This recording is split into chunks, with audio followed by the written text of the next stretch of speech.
Conservative radio host Steve Malzberg had on a representative of American Atheists, which is a group that, of course, represents atheists and people who are secular humanists. And, of course, they engage in legal battles to try to stand up for the First Amendment and freedom of religion and freedom from religion, and the Establishment Clause of the United States Constitution, which says, hey, the United States government can't establish a religion. You can't favor one religion over another.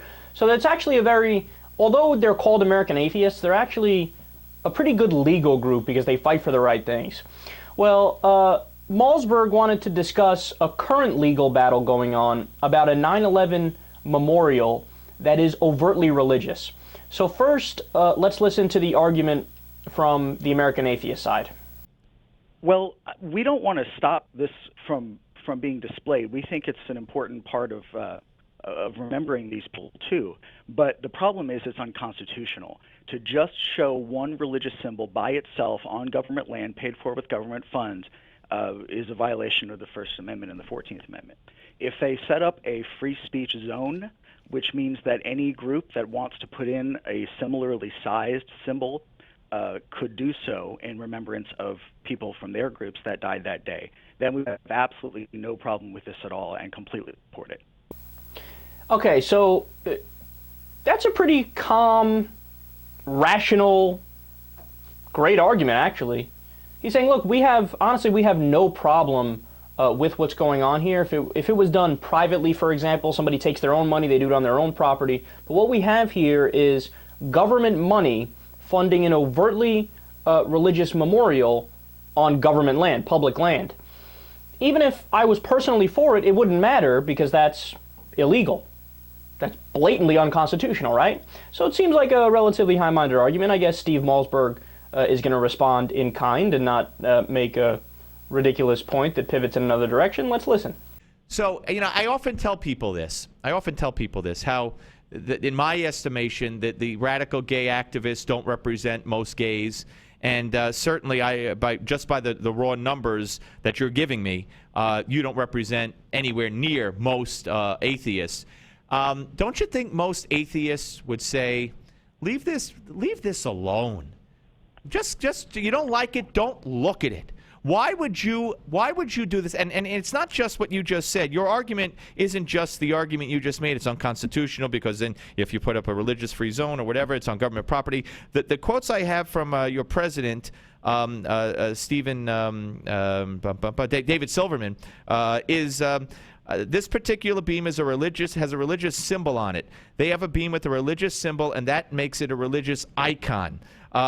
He also said that the image is grossly offensive. That's completely different from what you just argued on this show. Why would it be grossly, and since he's your president and you're speaking for his group, why would it be grossly offensive? Why would a cross on a 9/11 memorial be grossly offensive to you? I want to know this. Now, this is really, really interesting, and I got to tell you, I was actually kind of floored by how good of a debater this guy is, Steve Malzberg, who's this conservative dingbat who I mean, I knew about him in the past. Maybe we did one story on him in the past on Secular Talk Radio. I never covered him in detail before.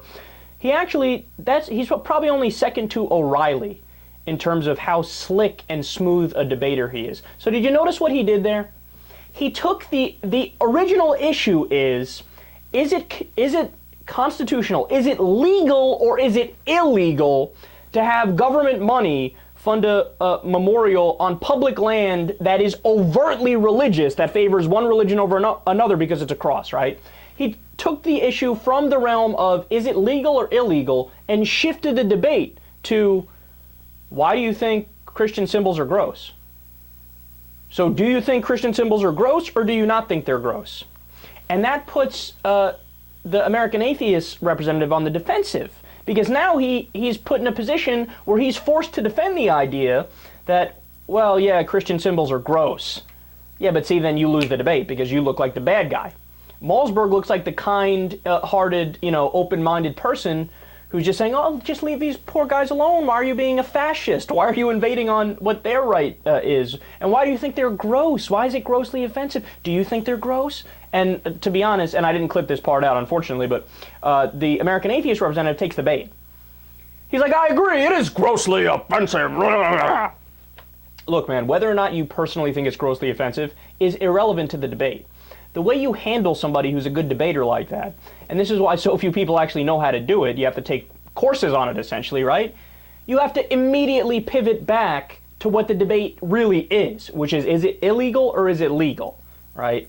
And the way you deal with Steve Malzberg, it's simple. You actually say to him, no, you're 100% right. I personally don't find that Christian symbol offensive. It's a symbol. A symbol's a symbol. I mean, any symbol in and of itself, even if you show me a Nazi symbol, yeah, the Nazis were shitty people, but writing on a sheet of paper is not going to affect my life in one way or another.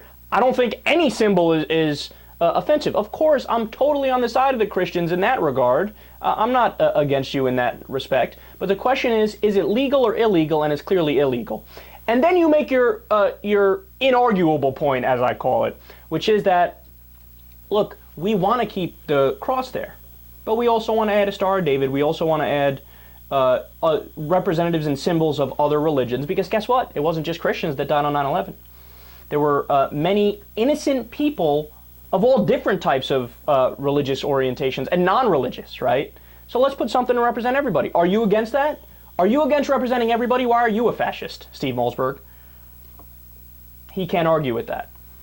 And then look, I've always been of two minds on issues like this when it comes to separation of church and state and the Establishment Clause of the Constitution, which says, the government can't establish a religion and you can't prefer one over another. Either in a situation like this where it's public land, right, you fund all different types of religious insignia and just have them represented, right? But since it's using government money, it might even be a better idea to just have it stay out of it completely and the government doesn't fund any of it. Look, if you're a private citizen and it's private land, go ahead, put whatever you want. I literally don't care. You can put whatever you want if it's private money on private land. But if it's government money on government land, either you represent everybody or you represent nobody.